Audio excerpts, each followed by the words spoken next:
I think sexual harassment, it does exist, but the people, they don't talk about it, especially the girls don't talk about it Yeah. because of lots of reasons, such as like like maybe the community or the culture or where they from and all this stuff.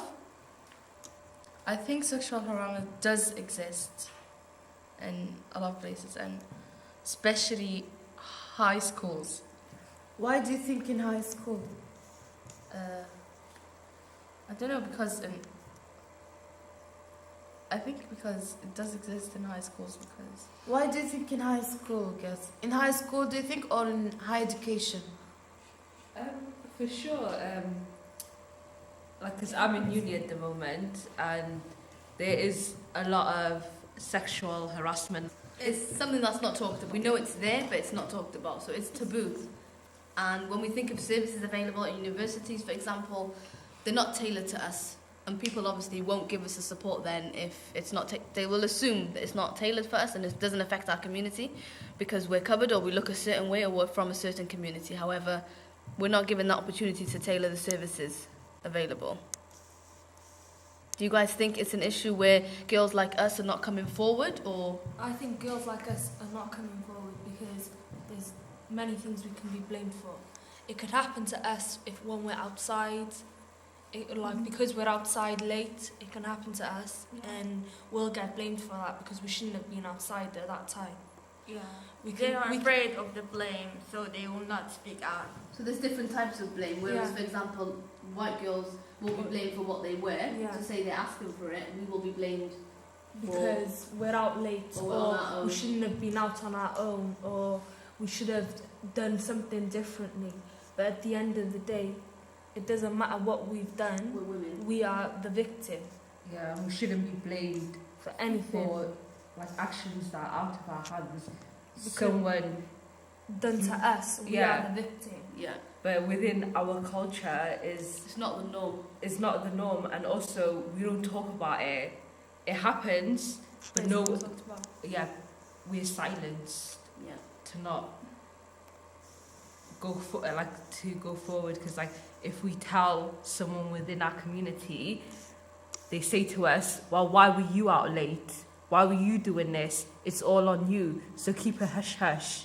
Yeah. And it shouldn't be that way. And with higher education, they tailor their support groups. Yeah, support groups to white women. White girls, and that because maybe they think it happens more within their community, and they don't think it happens to us. Because they come forward. What more can we do then in terms of either educating or promoting awareness? Because the professionals or anyone who's working in these fields, I feel that we're not represented within those groups. So the staff who are working in these support services are not from ethnic minorities, and they don't have a representative workforce. But at that point, you can tell that they believe that it happens only to white girls. So if we talked about it more anyways. They believe that it only happens to them because they don't dress like us. Yeah. We're all women. It's going to happen to anyone, whether we're women or not. Do you think then the excuse is used where cultural appropriation is used against us? Yeah. People will say, it could be part of their culture. They don't talk about this. Therefore we're not going to help them, or maybe they don't need the help. Yeah, exactly. So the other girls, they speaking.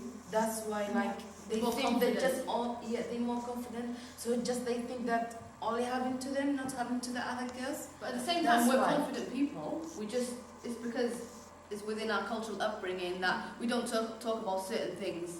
And certain things we don't talk about. Exactly. Yeah. And that's just how we're brought up. So how do you think it's affected people like us? It's affected us because it's something that's happened to us, but we can't talk about it because it makes it look like, I don't even know what it makes shame. Like it's shame. But we're a victim, but it's shame. Why should it be shame when it's happened to us? We're suffering from something that happened to us. And I think it comes down to this whole thing of, either white feminism or this whole movement that's happening now is tailored to white women from a certain background. And this the Me Too movement, when you think of the Me Too, do you think women like us were represented in that. No, not that much. We were the silent women in the corner where nobody wants to talk about because we look different. We wear the scarf, we look religious or whatever it may be. So nobody's going to touch us. So nobody needs to talk to us. But at the end of the day, that point right there, it shows that men, whatever, these people in the movements, everything, they believe, if you think about it, they believe their point is it doesn't happen to us because we're covered. So they believe that it happens to all these different women because they're uncovered. Yeah. Also because they are a huge, other ethnicities, they are voicing their voice. So they have a bigger voice than us. So they are covering our issues with theirs. And that's what we need to address, to say to people we're confident in our own ways, and people have the wrong view and say, oh, these women look oppressed because they're wearing a certain covering. Yeah. Also, Well, we're I not reckon, oppressed at all. like some people might talk about it, like within our culture, but we're silenced. At the end of it. Yeah. Yeah. And also not even silenced. They talk about it, but no one wants to listen. We're to reduced what to we be have silent, say. I guess, because yeah. it's kind of forced upon us. Yeah. Yeah. Being silent, what we could see in these days, like in teenagers, they have like a higher rate of depression. Yeah. That being silent, that would make it, Yeah, exactly. get them into depression. Exactly. Yeah. So it can And affect about- us in many other ways. Yeah. Yeah, it's not just about like talking or not. It can affect you in your body. It can affect you in your life with your Your relationships. with everything. And also like with like sexual harassment, it might not have to be physical. It's verbal as well.